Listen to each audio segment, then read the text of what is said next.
Si dejas de compartir la diapo, se te va a ver más grande. Ay, pero ahí me están viendo o no. Sí, doctor, se te ve. Perfecto. Bueno, ahora voy a minimizar y dejar para mí solo la pantalla. Ahí quiero ver si ustedes me ven.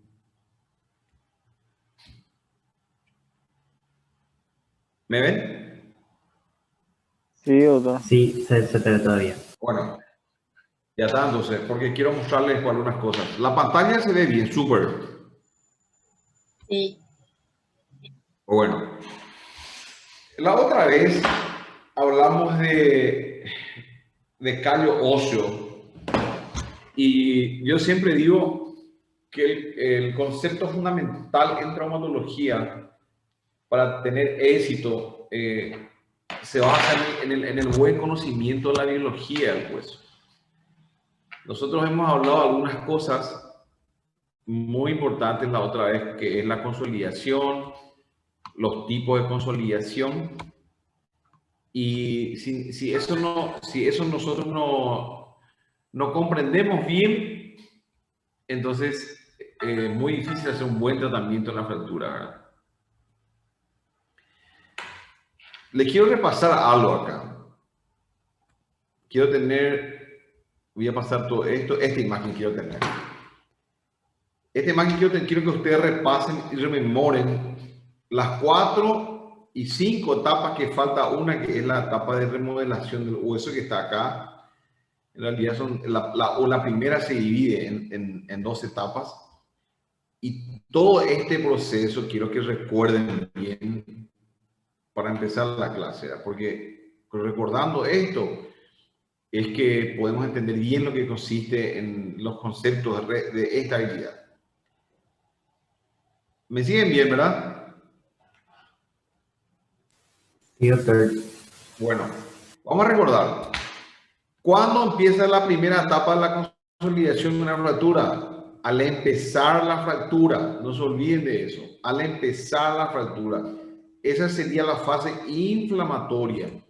La fase inflamatoria es esta, la que está a la izquierda, que es la primera, ella es la que se produce en el momento de la fractura. El proceso de consolidación de la fractura empieza en ese momento, cuando se rompe el hueso. Tal vez algún día cuando la ciencia descubra exactamente cuáles son los citoquímicos endógenos que posibilitan la creación de hueso, podamos regenerar más rápidamente un hueso. Pero hasta ahora es una nebulosa encontrar el látigo que haga que el hueso consolide rápido. Por más que se conozca, es un proceso biológico normal, pero inducir que un hueso normal crezca, hasta ahora no hemos conseguido, ¿verdad? Y lo otro es en qué momento parar eso, ¿verdad? La naturaleza sabe y cuando consolida y se quedó ahí. O sea, no es que sigue formando hueso eternamente. ¿Me comprenden los dos límites? Uno es cuándo empezar y cuándo terminar. Más o menos cuándo vivimos y cuándo morimos, ¿verdad? Ese sería ya el dominio de la biología sobre de la ciencia sobre la vida. Hasta ahora nos basamos simplemente en conceptos biológicos. Por lo tanto, tenemos que comprender bien ese proceso para entender bien la patología que tratamos, no solamente el traumato, en todo luego. Bueno, vamos a recordar rápidamente unos 10 minutos y después pasamos a ver lo que yo quería mostrarles hoy. La etapa inflamatoria, que es la primera, donde sangra, dijimos que formaba un hematoma que traían todos los productos químicos del organismo como para que empiece el proceso de consolidación. Esos productos químicos también endócrinos que están dentro del cuerpo también provocan una irritación de las terminaciones nerviosas del periósteo cercano a la fractura y eso terminaba generando dolor. Por lo tanto, una fractura, dijimos, el diagnóstico patognomónico, una fractura es dolor y crujidos. Dolor por las terminaciones nerviosas y crujidos que generan los extremos óseos cuando rozan. Recalco una vez más. Crepitación y dolor, crepitación ósea. ¿Por qué? Porque eventualmente pueden haber situaciones en las cuales el hueso no pega, que se llama pseudoartrosis, en la cual el hueso, la zona se mueve, pero no hay dolor. Eso se llama pseudoartrosis y es un diagnóstico diferencial muy importante. A veces está hinchado nomás y duele, pero no se mueve ni crepita. Es un hematoma nada más sobre el hueso, no es fractura. O sea, son formas clínicas indirectas de diagnosticar una fractura. Este proceso inflamatorio, de acuerdo a la edad, de acuerdo al tiempo, al tipo de fractura, tiene un tiempo de durabilidad, un tiempo, y termina ese tiempo cuando pasa a la segunda etapa, que es la del firocartílago. ¿Cuál es el signo más característico de que hemos llegado a la segunda etapa? El dolor. Aquí dijimos hay dolor. Aquí ya se forma fibrocartílago, tejido fibroso y cartilaginoso. ¿Por qué? Porque en la etapa inflamatoria hay formación de neovasos. Los neovasos producen una mayor irrigación de la zona, irrigación de los fragmentos óseos. Llegan los osteoblastos, empiezan a depositar, condroblastos depositan, los condrocitos depositan tejido cartilaginoso. Ese tejido cartilaginoso se une con el tejido fibroso y forma un fibrocartílago en una primera etapa, no, o sea, perdón, en una segunda etapa. Clínicamente, ¿cuál va a ser la diferencia entre esta y esta? A ver, esta se mueve, hay dolor. ¿Y esta en la fibrocartílago? ¿Habría dolor o no? Sí, doctor. Pregunto, en la segunda etapa, en la etapa fibrocartilaginosa, ¿va a haber dolor o no? Dale, no importa, dígame, yo le voy a contestar. ¿Alguien dice que sí va a doler? Creo que sí, doctor. Perfecto. No, ¿Alguien dice que no va a doler? no duele. No duele.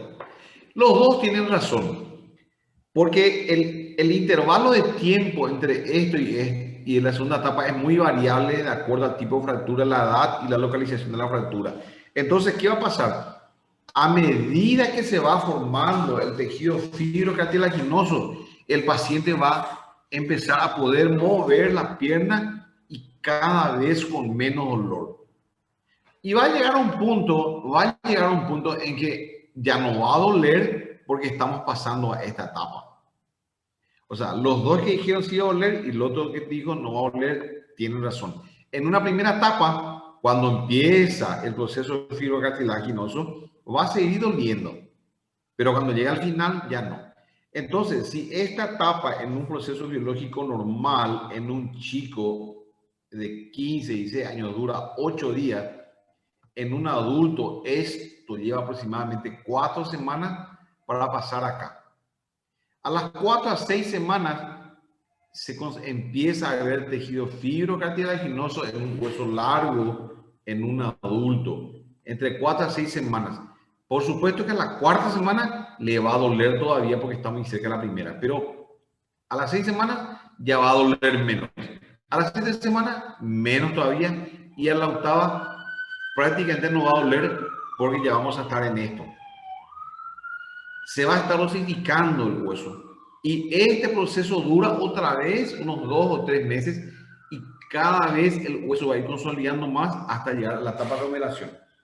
En un hueso normal adulto, y esto puede llevar 3 meses en radio, 4 meses en tibia, 6 meses en un adulto en fémur, 8 meses en un fémur. Y esto lleva 1 año a 2 años el proceso de remodelación. Lo concreto, la primera etapa duele y crepita. La segunda etapa casi no duele. La tercera etapa no duele luego. Y esta ya es la fractura consolidada. ¿Quedó claro? Eso para recordar. ¿Se entendió hasta ahí? Sí, doctor. Bueno, si nosotros elegimos un tipo de consolidación de la fractura. O sea, elegimos un método. Ahora vamos a entrar al proceso de fijación. Tenemos que cuidar de ese hueso para que pegue. Ese es nuestro objetivo. Entonces podemos elegir métodos de tratamiento. Los métodos de tratamiento serían quirúrgicos y no quirúrgicos. Si alguien dice, voy a operar, puede elegir un sistema biológico para la curación de la fractura o operar y hacer más cruenta y la consolidación va a dar igualmente resultados. O puede venir un colega y decir, no vamos a operar. Nada es absoluto en este tema. Todos los huesos, dijimos, esto es un proceso biológico evolutivo normal. Con eso digo que una fractura, aunque no se opere, salvo raras excepciones, siempre va a pegar, aunque no se opere. Dijimos la otra vez como ejemplo del animal. El animal levanta la piernita y va dejando que pase estas etapas hasta que pega. El ser humano es un animal mucho más complejo. Apenas luego ya no le duela, él ya va a empezar a caminar, ya se va a empezar a mover y ahí entra el problema.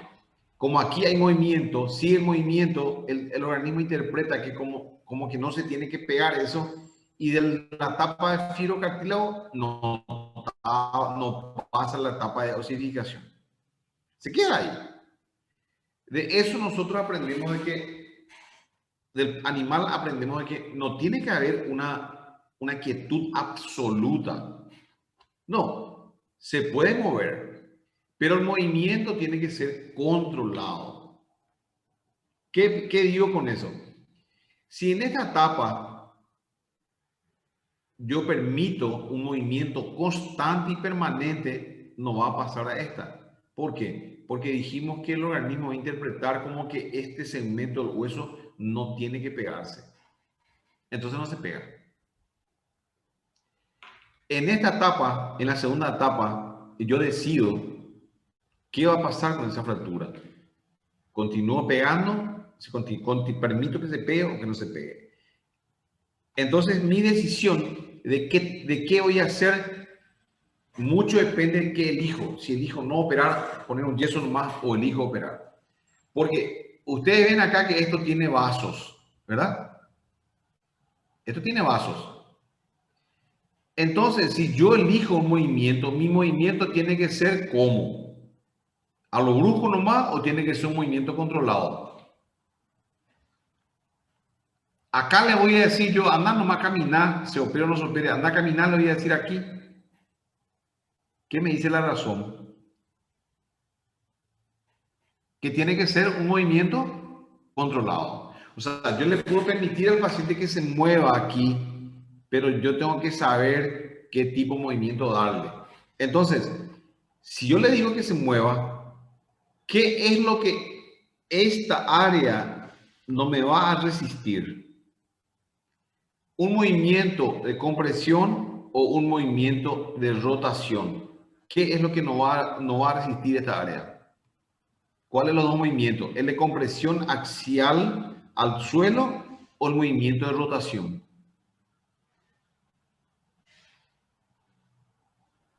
De rotación sería otro. De rotación. A ver, ¿por qué me dijiste de rotación? ¿Por qué crees que no va a resistir? Mira el dibujo. Vasos sanguíneos. Vasos sanguíneos. Sí, señor.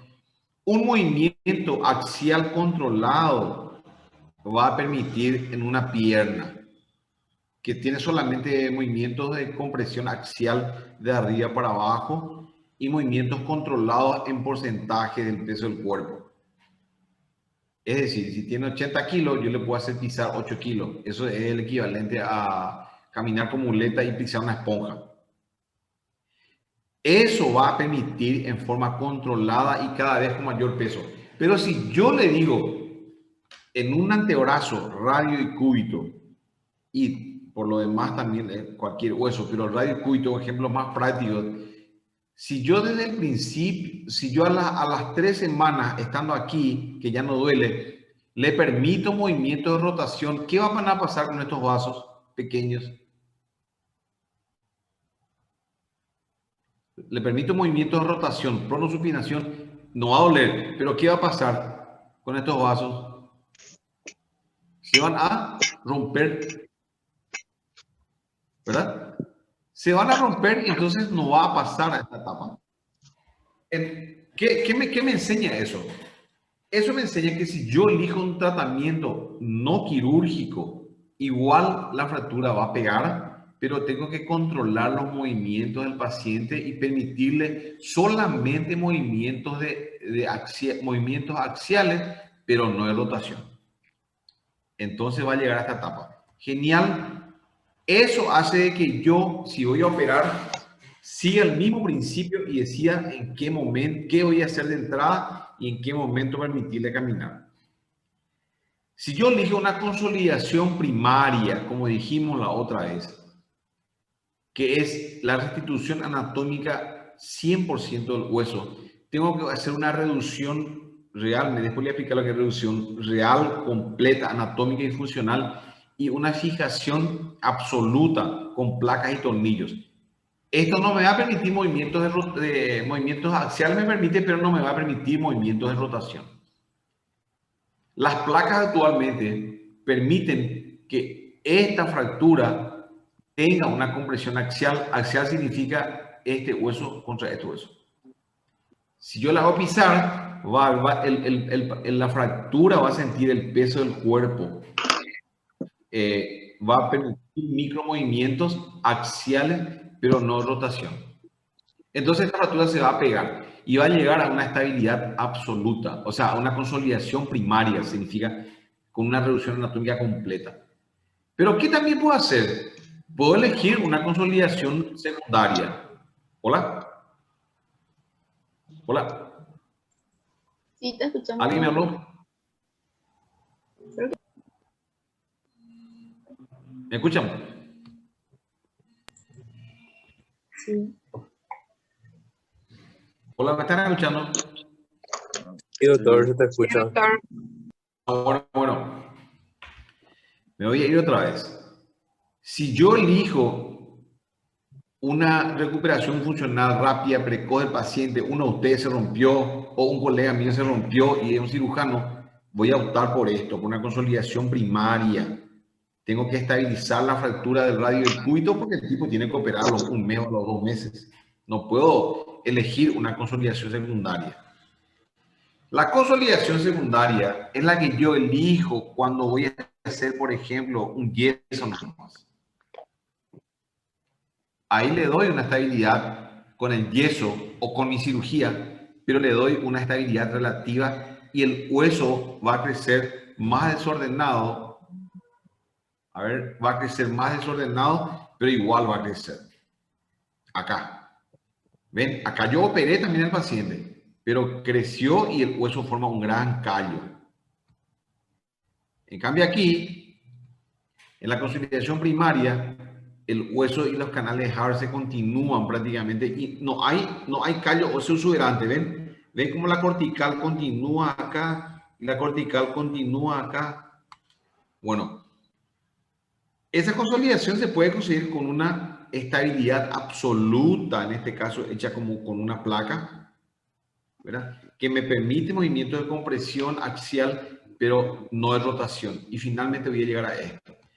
Pero, ¿puedo este paciente no operar y elegir una consolidación secundaria? Pregunto a cualquiera, quiero que me diga sí o no.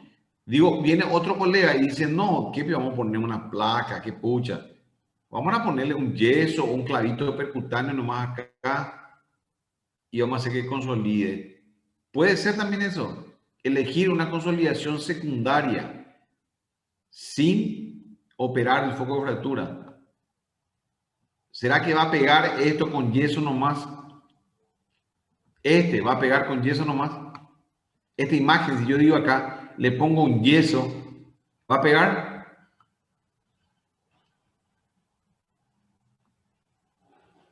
Vale, quiero que me digan sí o no en base a todo lo que dimos. Si yo no opero, ¿va a pegar? Sí, va a pegar. Va a pegar. Va a pegar de acuerdo a la edad, de acuerdo a cómo yo le cuido, pero va a pegar. Es decir, supóngase que yo decido no operar. ¿Qué tipo de callo va a ser? ¿Primario o secundario si no opero? ¿Va a ser esto o va a ser esto? Secundaria. Va a ser una osificación secundaria. Lo mismo va a pegar. Claro, para que esto pegue no hay necesidad que haya traumatólogo. Juancito González, el vecino, le va a poner a lo mejor una venda de acá hasta acá y ya está. Pero va a quedar con el hombro duro y con el codo duro. Es decir, no voy a estar cumpliendo los principios de la traumatología que vamos a ver después. Por lo tanto, el traumatólogo, eso es lo que marca la diferencia. Un clínico, un pediatra, le puede decir, vamos a poner un vendaje y se va a pegar. Claro que se va a pegar, pero va a quedar duro arriba y abajo y no va a cumplir el principio del trauma, de la traumatología, recuperación anatómica y funcional de la fractura. Bueno, entonces vengo yo y digo, voy a hacer una consolidación primaria, movilización precoz al paciente. Y digo, le voy a poner una placa con tornillo y le coloco una placa y queda así y consolida así. Ahora viene Lisandra y decís, le voy a operar, pero que consolide secundariamente, que haya una consolidación secundaria con un buen callo. Pregunto, ¿vas a lograr, Lisandra, que esto consolide a través de un procedimiento quirúrgico en el cual no toquemos el área fracturada y consolide con un callo grande? ¿Vas a lograrlo?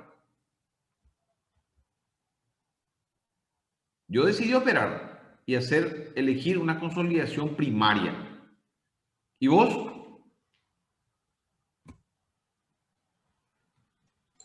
¿Elegirías una consolidación secundaria con un yeso o con una cirugía igual? Creo que sí, doctor. ¿Qué me... ¿Eh? Yo creo que sí. Claro, porque son nociones que uno tiene como profesional. Claro que sí. Le pondría un yeso con el cual vas a respetar los movimientos, el proceso biológico de la consolidación y vas a lograr. Probablemente va a tener una rigidez menor, pero vas a tener. Pero va a pegar. Y viene otro compañero tuyo, a ver quién puede ser. No tengo acá la lista. Cualquiera. Podemos colocarle un clavo aquí abajo. Podemos. Claro que sí. Lisandra le va a poner un yeso. Y otro le puedo operar. Claro que le puedo operar. Va a elegir una consolidación secundaria como esta. Como esta. Le va a poner un clavo de arriba abajo y va a crecer el hueso igual. Acá vamos a estar controlando los movimientos axiales y aquí vamos a estar controlando los movimientos de rotación con estos clavos. Entonces, este paciente, esta es una rodilla, pero en el caso que fuera un codo, este paciente va a tener alineado el eje y va a poder mover el codo. Estamos hablando de una consolidación indirecta o secundaria, en donde va a haber movimientos interfragmentarios, va a haber movimientos, micromovimientos. Acá también va a haber micromovimientos, pero esta es una consolidación primaria y esta es una consolidación secundaria en cualquier hueso. ¿Estamos? ¿Quedó claro hasta ahí? Sí, doctor. Bueno, entonces tenemos dos tipos de estabilidad. Una estabilidad absoluta y una estabilidad relativa. Estabilidad absoluta es cuando decido operar y colocar una placa en el tornillo. Punto. Estabilidad relativa es cuando decido colocar un yeso o cuando decido operar y colocar materiales que permiten micromovimientos en la fractura para conseguir una consolidación secundaria grande y fuerte con un gran callo. Es lo que está diciendo acá. Permite la formación por segunda intención, formación de un callo óseo. Ahora, esto que está aquí abajo, fíjense este pequeño detalle. La inestabilidad persistente. Persistente, faltó acá una palabra. favorece la presencia de retardo en la consolidación osteoartrosis. Es decir, que tiene que haber un momento en que yo le digo parada y después empieza a mover. Pero si se sigue moviendo, sigue siendo inestable, entonces favorece que el hueso no consolide. ¿Podemos seguir el proceso de consolidación a través de rayos? Claro que sí. Claro que sí, nos va mostrando la primera etapa, segunda etapa, tercera etapa, cuarta etapa, y eso vamos a ver bien cuando hablemos de fracturas, cómo va, cómo la radiología muestra en qué etapa está. Y la clínica, ¿verdad? La clínica también, dijimos que en un momento va a doler, en la segunda etapa va a doler menos, cuando ya empieza a consolidar va a doler cada vez menos, hasta que no duela más, cuando esté bien consolidado. Ejemplos, ya hablamos de esto. Como es la radiología acá, está pegado, esto también, esto es un callo y esto es un gran callo, ya está todo pegado. Esto ya está, bueno, son distintas fracturas que ya muestran su consolidación completa y esto fue no quirúrgico, o sea, esto se trató con un yeso nomás, para que vean cómo pega igual. Claro que vamos a operar este, vamos a operar este, vamos a operar esto. Ya prácticamente a ningún traumatólogo se le ocurre dejar esto sin operar actualmente, porque esto si yo no opero iba a llevar 7 meses, 8 meses en un paciente con yeso. Y nadie quiere tener yeso ese tiempo. Pero el mensaje es, va a pegar igual, con yeso o sin yeso. Va a pegar igual esta fractura si yo no opero. Va a pegar esta fractura acá en un chico si yo no opero. Sí. ¿Qué me dicen? ¿Pega o no pega? Claro que va a pegar. Mal, muy mal, pero va a pegar. Va a tener una deformidad anatómica, va a tener una restricción funcional en la muñeca y estéticamente va a quedar muy feo. Por eso que se necesita la presencia del traumatólogo para que esto vaya en su posición normal, se reproduzca la anatomía y se fije la fractura, por supuesto, con un yeso o con un clavo. Es lo que hablamos con Lisandra. ¿Ves? Elegiste ponerle un clavo. Perfecto, ponerle. Va a dar una estabilidad relativa, va a ir pegando con un feroz callo. Vamos a ver la ventaja de hacer esto, ¿verdad? Ese hice yo a la izquierda y este hiciste vos a la derecha. Los dos con el mismo resultado. Este chico hay que operar, que dijimos, ponerle un clavito percutáneo por lo menos para reproducir la anatomía y tener una recuperación anatómica y funcional. Todo esto que yo digo, todo esto que yo estoy enseñando, lo que se me ocurrió a mí, siendo en el año 1958 ya un grupo de cirujanos suizos, dirigido por este tipo, siempre hay un iluminado, este Müller, ¿verdad? Junto con otros tipos, son todos alemanes, fundaron la Fundación AO. Si alguien entiende alemán y puede repetir esto, yo no puedo entender, no puedo repetir. Arbeitsgemeinschaft für Östersund-Fragen, gran pistola. ¿Quién habla alemán en el grupo? ¿Alguien habla alemán? Igor, doctor. Robert, Nadie. Roberto. Sí, porque quiero escuchar nomás cómo se pronuncia eso así de forma seguida. Qué bárbaro. Pero bueno, y en español significa estudio de la osteosíntesis. Vea las iseaginas, todo esto de aquí hasta aquí. Pucunde, bárbaro.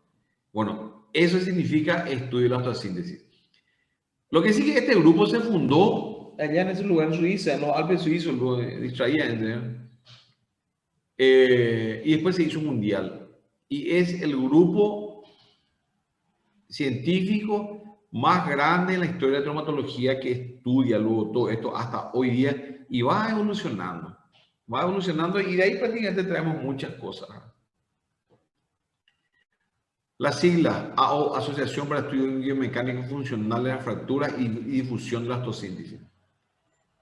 Estudio biomecánico funcional para que sea bien funcional para un paciente y difusión de la osteosíntesis, porque estos tipos estudian, le dan becas a uno para que vayan a Suiza. Yo nunca me fui. Me fui a Estados Unidos, pero no me fui a Suiza. Ir a Suiza sería la madre, pero dan becas. Becas a los estudiantes traumatólogos que eventualmente quieran ir a conocer el lugar y aprender de cerca todo lo que ellos hacen. De todo modo que uno no vaya, hay cursos a través del mundo que van dando clases y van profundizando en cada uso que se hace, cómo se hace, cuánto tiempo se hace y hasta cuánto se cobra, ¿verdad? Por supuesto que tiene una feroz historia. De 1950 hasta ahora ya es muy buen tiempo y evolucionó desde aquella época hasta ahora evolucionó, pero siempre con esto, siempre con esta premisa que es el objetivo del tratamiento quirúrgico, que es la base para el traumatólogo hoy día. Prácticamente no podemos dejar de operar porque nuestra función como médico no es curar al paciente, como yo siempre digo, pero por lo menos es aliviarle y aliviarle de entrada. Así como viene alguien con hipertensión, el clínico le baja la presión en la urgencia, después le sigue tratando en la casa. El traumatólogo también la atiende y la urgencia sería estabilizar la fractura para que no le duela y el paciente pueda volver a desarrollar sus actividades relativamente normales. Entonces acá hay 4 premisas que quiero que aprendan, que dice objetivo de tratamiento, reducción de la fractura. La reducción de la fractura significa colocar el hueso como estaba antes. 2, estabilizar la fractura.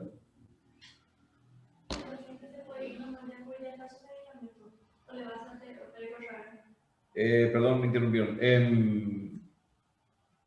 Que me espere media hora. Ahí yo le voy a explicar bien. Gaje del oficio. Tenía que solucionar algo rápido.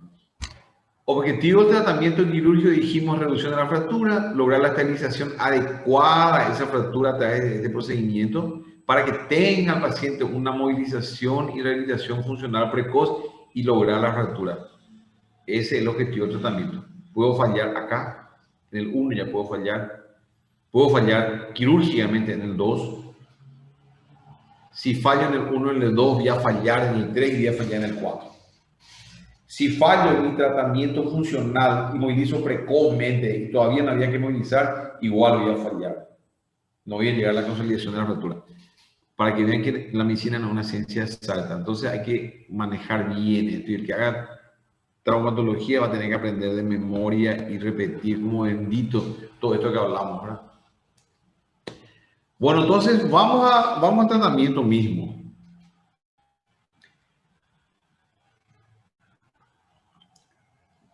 En el momento que operamos una fractura, tengo que elegir un material de osteosíntesis.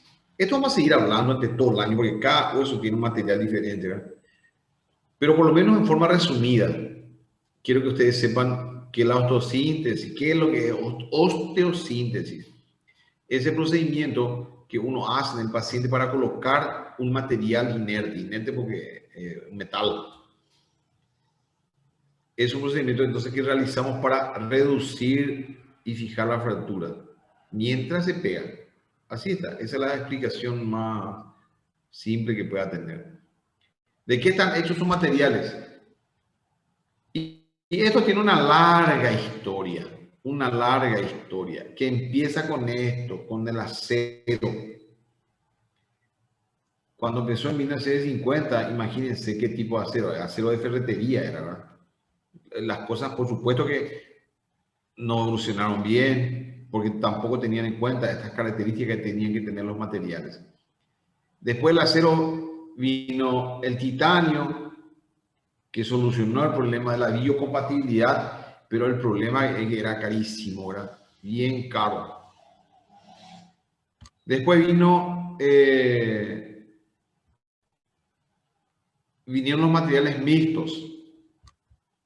Con los materiales mixtos, digamos que se abarataron las cosas. Vino un poco más barato y ya se pudo hacer, ¿verdad? Después vinieron los polímeros. ¿Qué son los polímeros? Y los polímeros son las cerámicas. Distintos tipos de cerámica. Cerámica fría, cerámica ahora ya son un poco elásticas. Fueron evolucionando de tal manera que la traumatología, las articulaciones permitan el uso de estos materiales. Y hoy día estamos en esto, que son los bioabsorbibles. Los bioabsorbibles serían ya materiales biocompatibles, tipo Terminator, ya estamos yendo ahí, ¿verdad? Pero ya estamos llegando a eso. Esos ya son materiales que se introducen en el cuerpo y después se convierten, no es que se conviertan en hueso, pero se integran al hueso.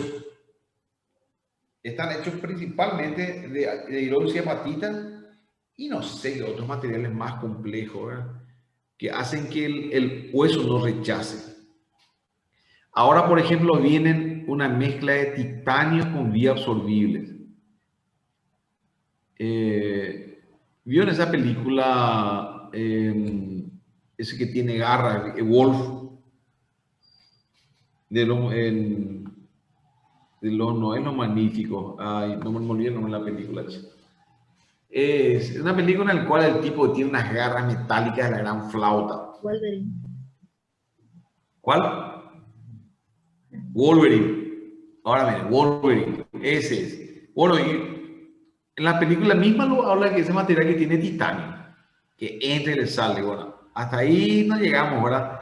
Pero ese material de titanio que entra en los huesos, el cual él está, ocurre eso porque es un material extremadamente compatible con el hueso, solo que es muy caro.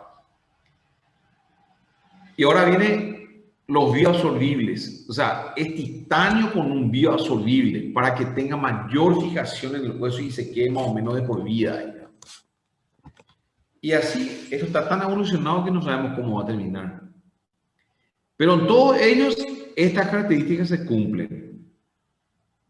Tiene que ser biocompatible. ¿Cómo hago para compartir la pantalla? A ver un poquito.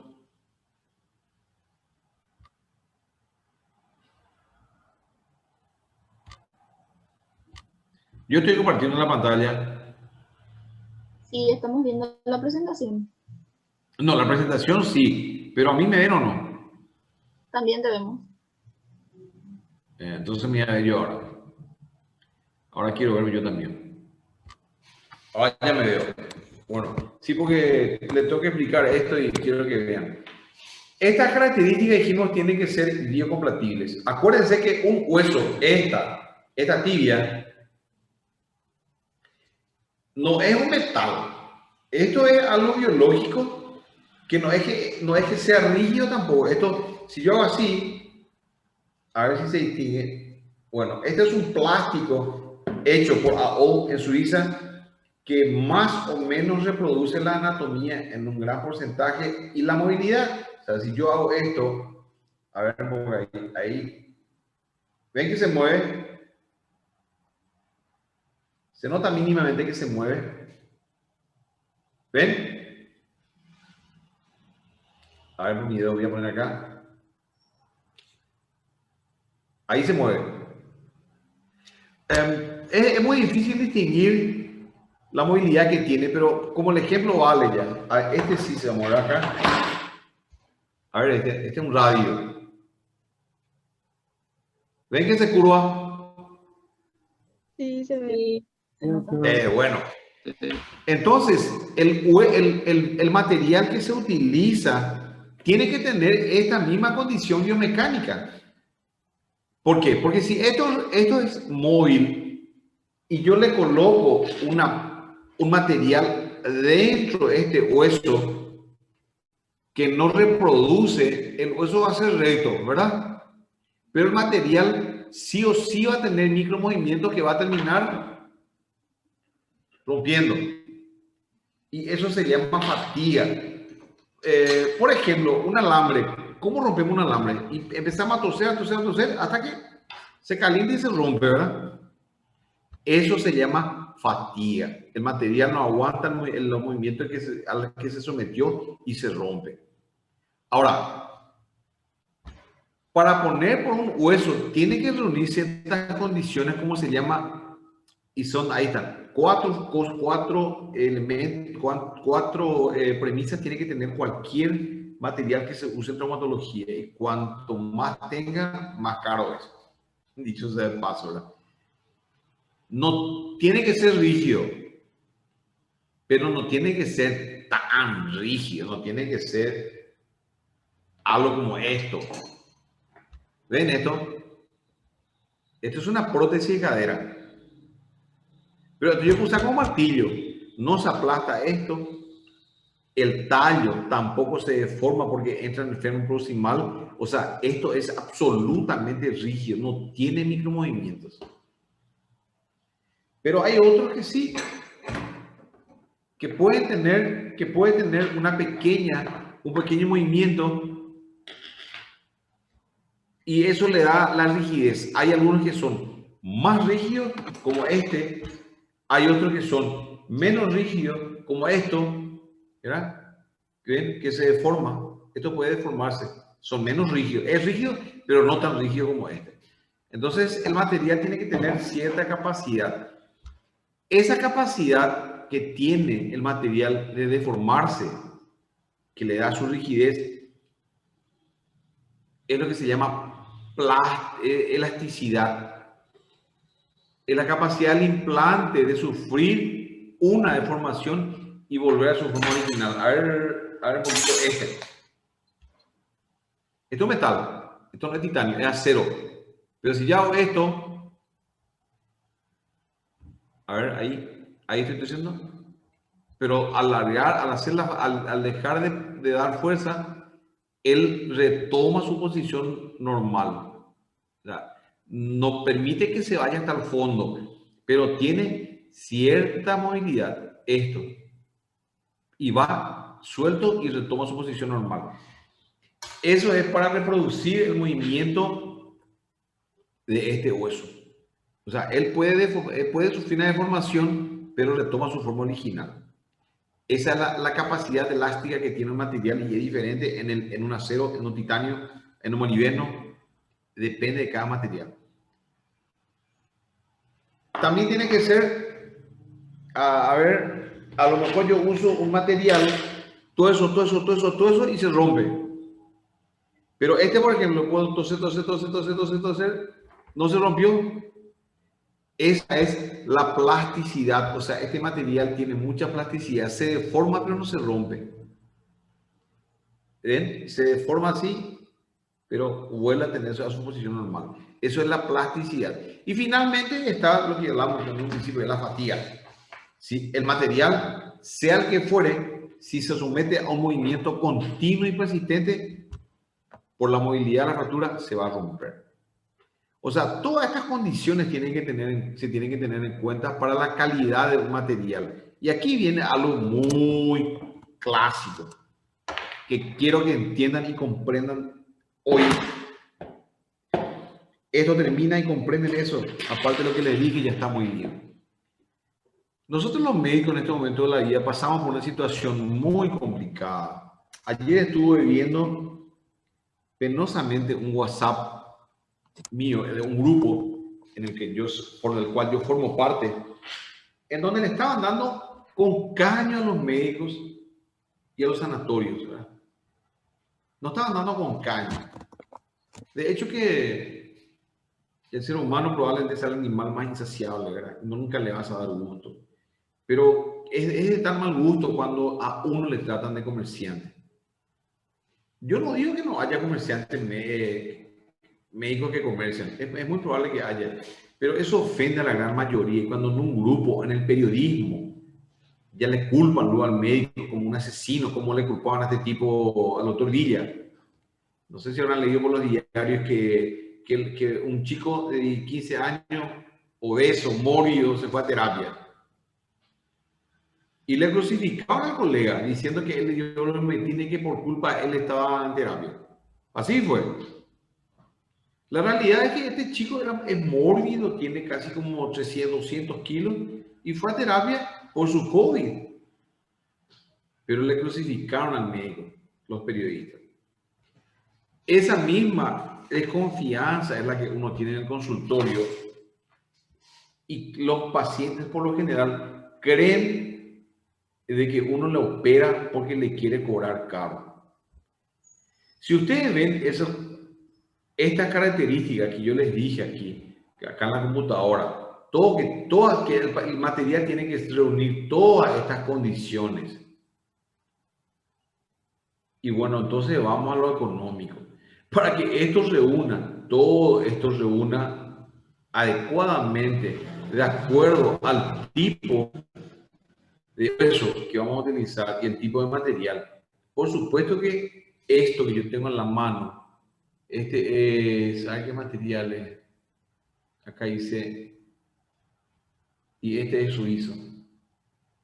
Este es suizo. Y tiene todo lo que estamos hablando, tiene la rigidez para colocar dentro de la tibia, se coloca acá adentro, así, ahí va, ¿verdad? Bueno, para que tengan una idea, esto se va introduciendo dentro de la tibia de esta manera. Por supuesto que ese material va a quedar adentro y tiene que ser biocompatible, tiene que ser relativamente rígido, tiene que ser elástico para que permita la movilidad de la tibia, tiene que ser plástico, se tiene que deformar sin romperse y no se tiene que romper lo posible. Entonces, este material cuesta mucho más caro que un simple acero o que un material mixto. Cuesta más caro. No es que, y mi trabajo como profesional está directamente relacionado al tipo de material que usa. No es fácil, ¿verdad? Usar un material barato para que la gente tenga acceso y que las cosas salgan bien. Entonces, el traumatólogo debe ser, creo que después del cardiólogo, el que más demandas en el mundo tiene. El cardiólogo es primero, el segundo el traumatólogo y tercero el neurocirujano. Porque cada material que se rompe que hay y cada paciente imbécil también que no cumple las condiciones que se le dice para que cuide su material. Pero quiero que tengan bien concreto que el material que se usa está directamente relacionado con el costo. ¿Alguna duda que tengan hasta ahí?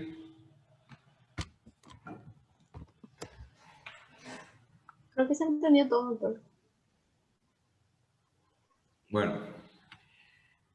Todo eso tiene que tener hasta que los huesos se peguen. Dijimos que tienen que ser biocompatibles, que tienen proporcional estabilidad mecánica. Todos son mecánicos, hay también cerámicos y ya hay bioabsorbibles, pero tienen que tener todas las características que le dijimos.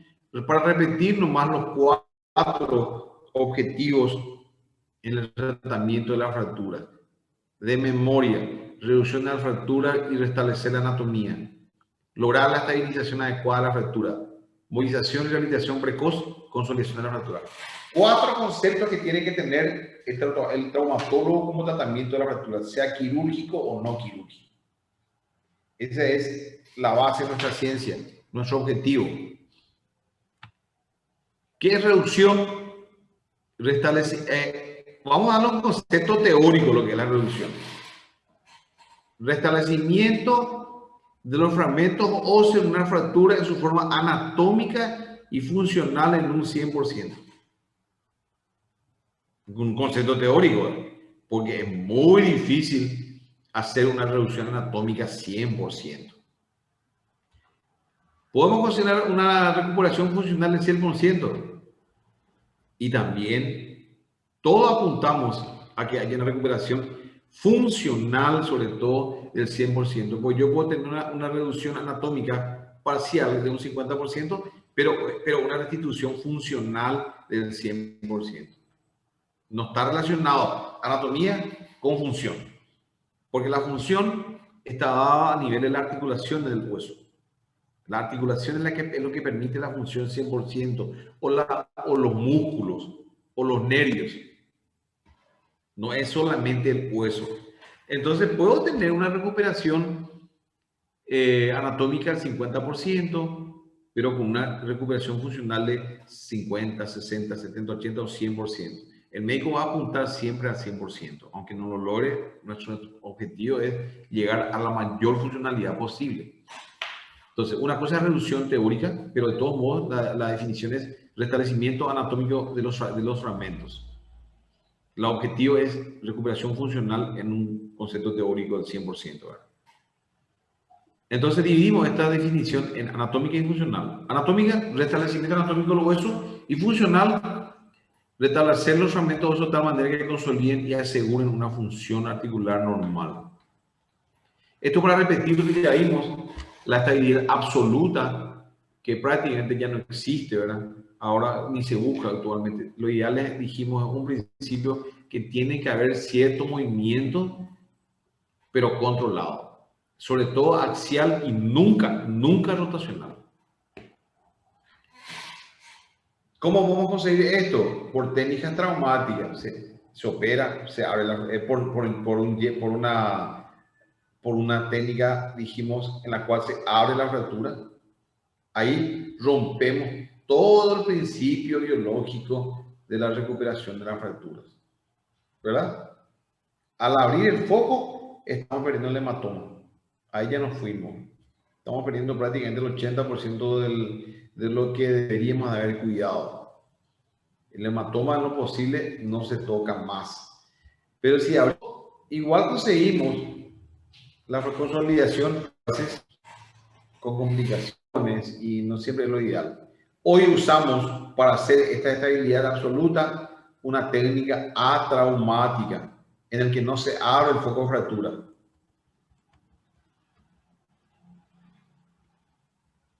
A ver, tengo un ejemplo. ¿Ven esta fractura? Hay una feroz placa aquí. Enorme placa. Enorme placa. ¿Será que tuve que abrir todo? Por ejemplo, para colocar esto, abrimos desde aquí hasta aquí. ¿Se abrió o no se abrió este? Se abrió. Acá están los... ¿cómo se llama? Las grampas de piel. Se abrió. Imagínate Lisandra, que tenga una feroz cirugía en tu brazo así. Chao, blusa de por vida. Jamás vas a perdonarle a tu traumatólogo. Pero aquí, en cambio, metimos el clavo aquí nomás. Y va adentro. Pero nunca voy a conseguir esto con esto. Pero sí puedo hacer cirugías en el cual yo meto una feroz placa utilizando este método. Voy a salir acá para que puedan para que podamos vernos mejor. A ver dónde era acá. Sí puedo hacer esto. Colocar en una fractura una placa larga sin dañar nada prácticamente. Después le voy a dar ejemplos. Entonces, una técnica es la traumática, que hace el abierto, y la otra es la atraumática. Hoy día optamos en su gran mayoría de los traumatólogos por una estabilidad relativa, quirúrgicamente hablando, ¿verdad? En donde podemos estabilizar la fractura y tener una mínima movilidad de los fragmentos que permita su consolidación. Ahí está. Sostiene su consolidación secundaria con callo óseo, repitiendo lo que ya dijimos anteriormente. Y la técnica es atraumática. No se abre el foco de fractura, pero se meten placas, clavos, como este. Voy a mostrarle una imagen acá, a ver si... ¿Ven esta cadera? ¿Y ven este clavo? ¿Ven? Feroz caño, ¿verdad? Un feroz caño. O sea, en teoría yo abrí desde aquí hasta la rodilla más o menos. En teoría. Pero no, esta placota que está acá a través de una técnica traumática se abre. Después le voy a mostrar la cirugía. Cuando ya hablemos cadera, es una base de aquí hasta aquí. Ese es el orificio. Así de la herida. Más o menos unos 5 centímetros. Y yo le puse este feroz material. Esa es una técnica traumática en la cual prácticamente yo no toqué el foco de fractura. Pero eso vamos a ver más adelante cómo se hace. Pero es una técnica traumática y es lo que todos hacemos. Se llama miotécnica de invasión mínima.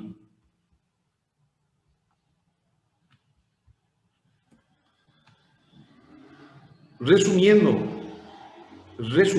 otra vez.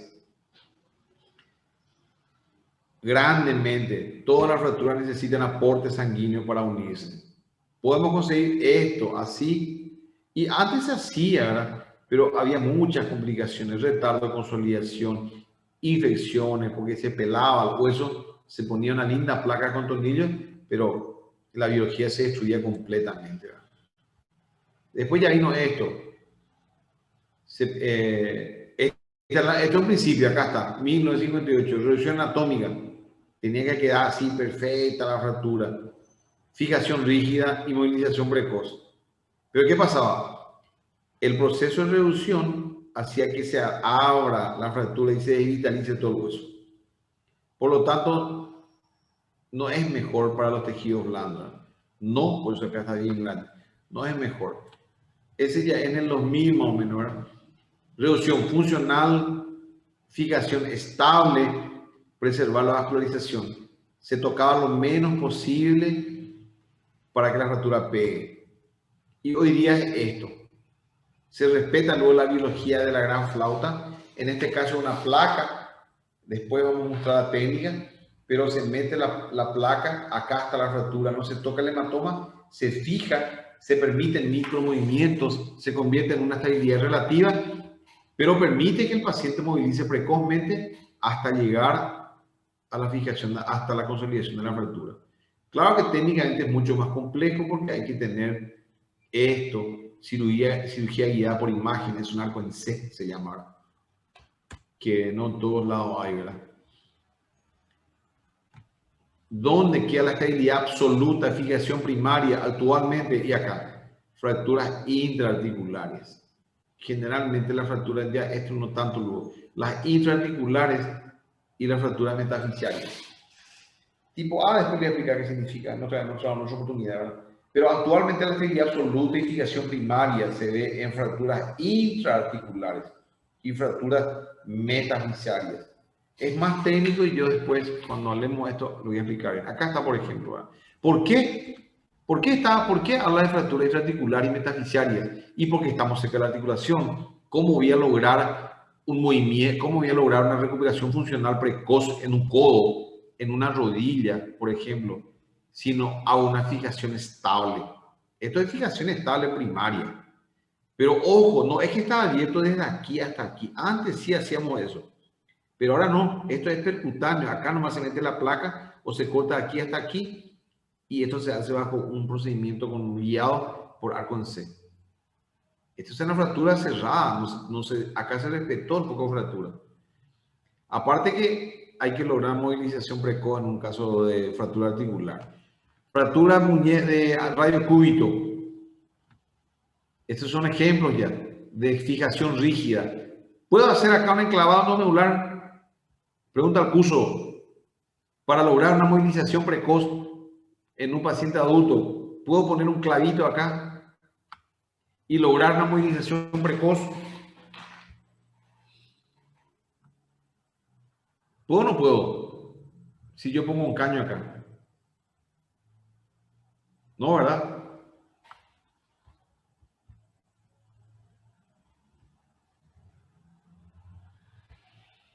¿Me ven acá? ¿Hola? ¿Me están viendo? Sí. Bueno, este es redondo. Y este, a ver, ven el agujero acá. Redondo también, ¿verdad? Sí, se ve. Redondo con redondo, yo hago así, y este con este va a rotar. Se ve la rotación, ¿verdad? Sí, doctor. Bueno, entonces lamentablemente, si yo hago esto, dejo adentro y no fijo, acá van a haber orificios. Acá y acá. ¿Ven? Son orificios. A través de esos orificios yo tengo que pasar, pongo acá, paso un tornillo a través de este pequeño orificio para que este clavo quede fijo y no tenga estos movimientos de rotación. Lo mismo pasa acá con mi radio cúbito. Si yo pongo un clavo aquí, voy a rotar, tengo que buscar un clavo que no rote, que no hay todavía por el radio. Creo que ya hay ahora. Me parece que ya hay. Pero si yo quiero obtener una recuperación funcional precoz, tengo que hacer básicamente esto, una estabilización primaria y fijación rígida para permitir la pronosupinación. Si dejo así, ¿va a pegar o no va a pegar? Y trato con un yeso por 6 meses, ¿va a pegar? Va a pegar, pero no va a pegar bien. Pregunto, ¿va a pegar esto si trato con un yeso por 6 meses? Sí, Claro que va a pegar. Mal, pero va a pegar. Eso va a pegar. Mal, pero se va a pegar. No va a tener pronosupinación. Esta es una fractura de tibia, ¿verdad? Diaficiaria, con una feroz placa de arriba hasta abajo. Operado estabilización absoluta.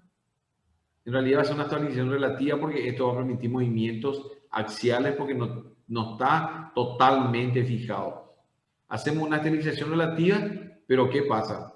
Es percutáneo, no es un clavo. Puedo poner un clavo, pero en este caso es una placa. Tornillo arriba, tornillo abajo, tornillo abajo. Se llama estabilización en puente. Otro, fractura de muñeca. Quiero movimiento de flexión, movimiento de pronación, supinación, estabilización rígida con una placa. No hay otra manera.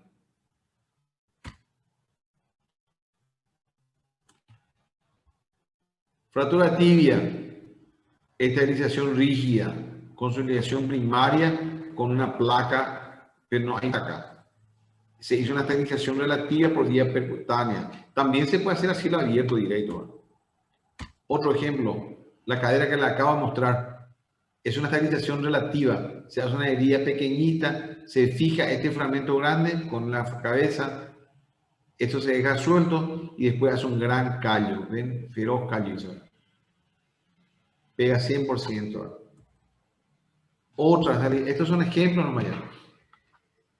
Esto es una estabilización relativa.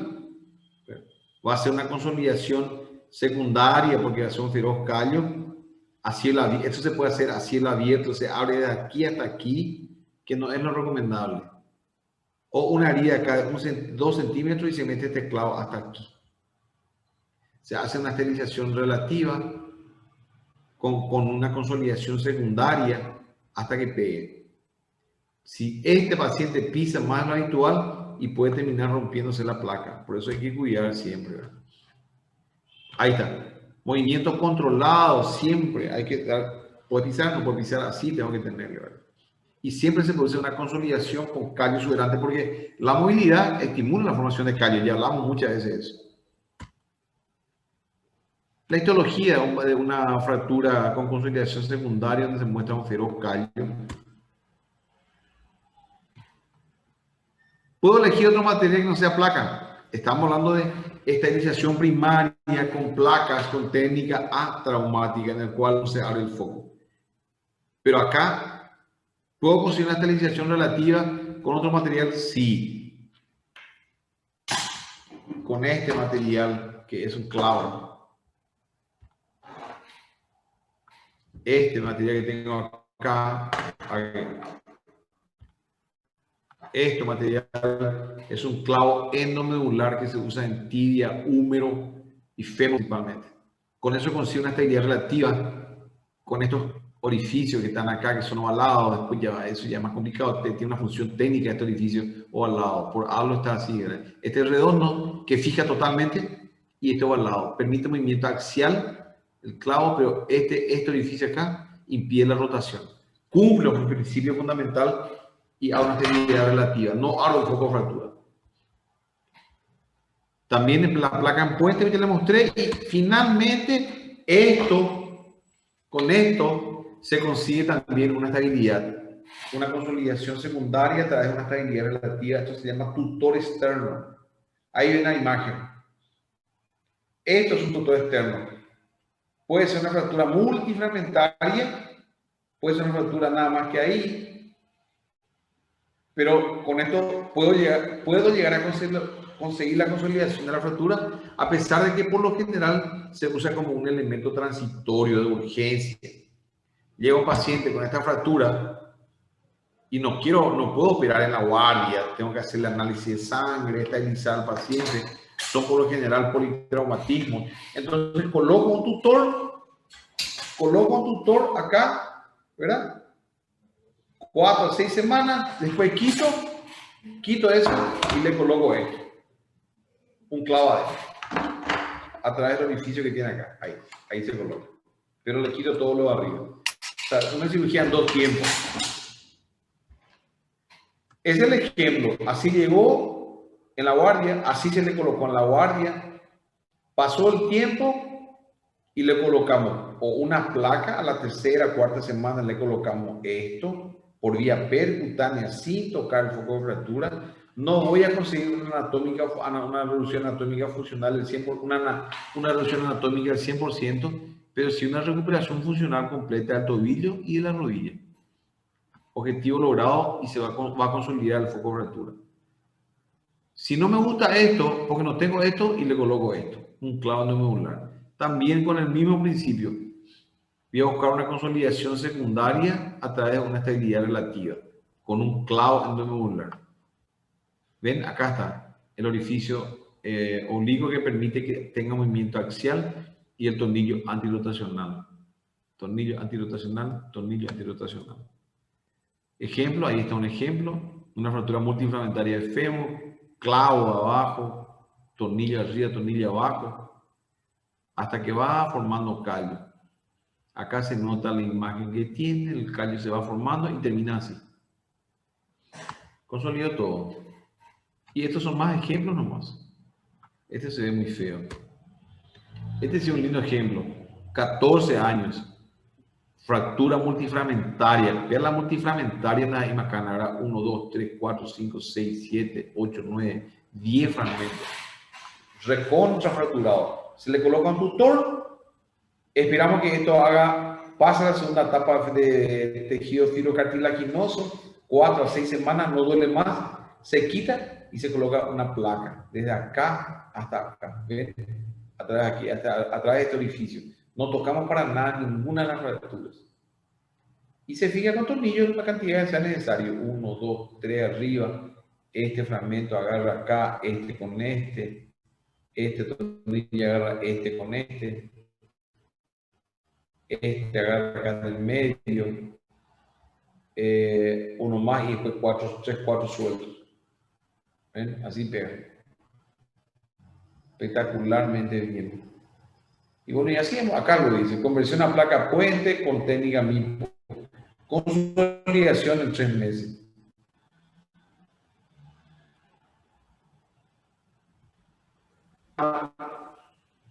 ¿Qué es lo que hacemos reumatólogos hoy? Reducción anatómica, recuperación funcional lo máximo que se pueda a través de una fijación estable y una movilización activa precoz, preservando la vascularización. Objetivo de tratamiento quirúrgico de las fracturas. ¿Alguna pregunta?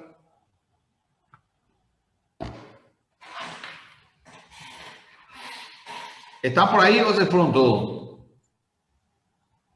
La compañera Karen hizo una pregunta estamos- en el chat, doctor. No, traté de hacerlo como siempre, le voy a dar 1 hora de clase con 10 minutos de repaso a lo mejor de la clase anterior, porque a mí me interesa que quede grabado, por eso le hice un pequeño repaso primero, y esto le mostré muchas imágenes que han muerto el año, no me preocupa, pero lo que quiero que quede claro, y me pueden seguir preguntando, son los conceptos de estabilidad relativa, estabilidad absoluta, consolidación primaria, consolidación secundaria. Son términos muy de residentes, pero es bueno que ustedes sepan, que comprendan que nosotros tenemos que entender la biología y qué es lo que queremos hacer para lograr un buen resultado. Acá les resumí qué es lo que hay que tener en cuenta para lograr una consolidación. No es tocar nomás algo, es así porque sí, ¿verdad? ¿Quién quiere preguntar algo?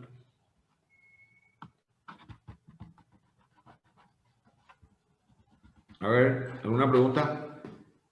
La Referente al compañera Karen, material. Te escucho. Tiene una pregunta, doctor.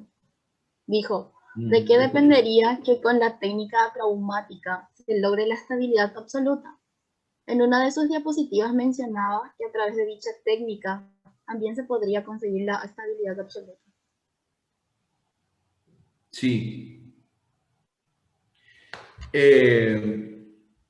La realidad es que a través de una técnica atraumática es muy difícil conseguir una estabilidad absoluta. ¿Por qué? A ver, acá te voy a mostrar un ejemplo. Este no tanto. Había otro. Este. Acá. Con el tiempo y el estudio biomecánico se llegó a esta conclusión. Esto no es, esta es una placa colocada con técnica atraumática a través de un orificio aquí arriba nomás y aquí abajo, pero no da una estabilidad absoluta. No da una estabilidad absoluta definitivamente porque los fragmentos aquí se siguen moviendo. Da una estabilidad relativa, pero que fijando los dos fragmentos principales. Lo ideal sería esto. Con la experiencia uno se da cuenta que lo ideal sería hacer una estabilidad relativa a través de un clavo endomedular que permita una movilización axial. Yo puedo hacer pisar al paciente, este tornillo se va a mover aquí, va a estimular la formación de callo aquí, no va a haber rotación acá y el clavo va a trabajar en forma axial. Pero en esta técnica, que también funciona, no viene para suplir a esta, viene para complementar, porque esta técnica es un poco más barata que esta, porque este es un clavo intramuscular y este no. Con esto yo puedo conseguir una estabilidad relativa como esta, pero el clavo, la placa nunca puede ser rígida a tal forma que no permita movimiento. No hay material muy rígido. Hay micromovimientos y esto puede terminar rompiéndose. Entonces, si voy a elegir una técnica traumática, generalmente elijo esta, el clavo endomedular. Entonces, ¿dónde preservo esta? Había una que decía en dónde se indica y dejamos claro que acá está. ¿Dónde hay una estabilidad absoluta? En las fracturas intraarticulares y en las fracturas metafisiarias. Y el ejemplo era esto. Aquí sí yo hago una estabilidad absoluta a través de una técnica atraumática, pero es cercano a una articulación. ¿Ven? Una fractura metafisiaria, técnica atraumática a través de una perforación mínima, fijación completa con tornillos, pero cercano a la fractura con una técnica mínima. Estabilidad, le da una estabilidad absoluta, pero en estas condiciones, fractura, o sea, en estos lugares, fractura intraarticular y en fractura metafisiaria. Pero acá uso la misma técnica traumática. Acá uso la misma técnica atraumática, pero no es una estabilidad absoluta, es una estabilidad relativa. ¿Me comprendiste? Acá también. Mira esta placa. Acá no uso clavo endomedular. También podría haberse utilizado un clavo endomedular, pero acá se utilizó una placa a través de una técnica traumática. Le doy una estabilidad relativa, voy a conseguir una consolidación secundaria. Ahora, si la fractura fuera solamente aquí, hasta acá, en este sector, voy a conseguir una estabilidad absoluta. Había una fractura de tibia, acá está. Esta es una técnica atraumática, en donde consigo una estabilidad relativa, porque esta es una fractura multifragmentaria. No le doy estabilidad absoluta. Es una fractura metafisiaria, pero es una estabilidad relativa. No puedo fijar 100% acá. No es intraarticular, es metafisiaria, pero no es intraarticular. No sé si quede claro. Súper claro, doctor. Gracias. ¿Otra pregunta? ¿Cuánto cuesta? ¿Cuánto cuesta cada material, verdad? Bueno, ahora cuando terminemos las clases y estemos cercanos a la última aula, previo al parcial, damos la clase y todas las dudas que puedan tener, ahí entonces aclaramos, porque lamentablemente esto se vuelve, es muy impersonal, tratar de hablar así nomás no es tan sencillo, ¿verdad? Quiero preguntarles si las clases, así como yo le estoy dando con imágenes, dibujos, estoy siendo claro o necesitan que sea... Cuando ustedes revean el slide van a ver muchas cosas, o sea, muchas palabras así escritas en blanco, en rojo, que es para recordar, por ejemplo, esto, preservar la vascularización, ¿ven? En blanco está. La pregunta puede ser, ¿qué es más importante? ¿Estabilizar, movilizar, operar, abrir, cerrar o preservar la vascularización? Cosas así es lo que esto quiere remarcar. ¿Está bien? Está bien, doctor. ¿Alguna otra pregunta? Creo que ya se entendió todo muy bien. Ya está. Ok. Dale, chicos. Nos veremos entonces el próximo lunes a la misma hora.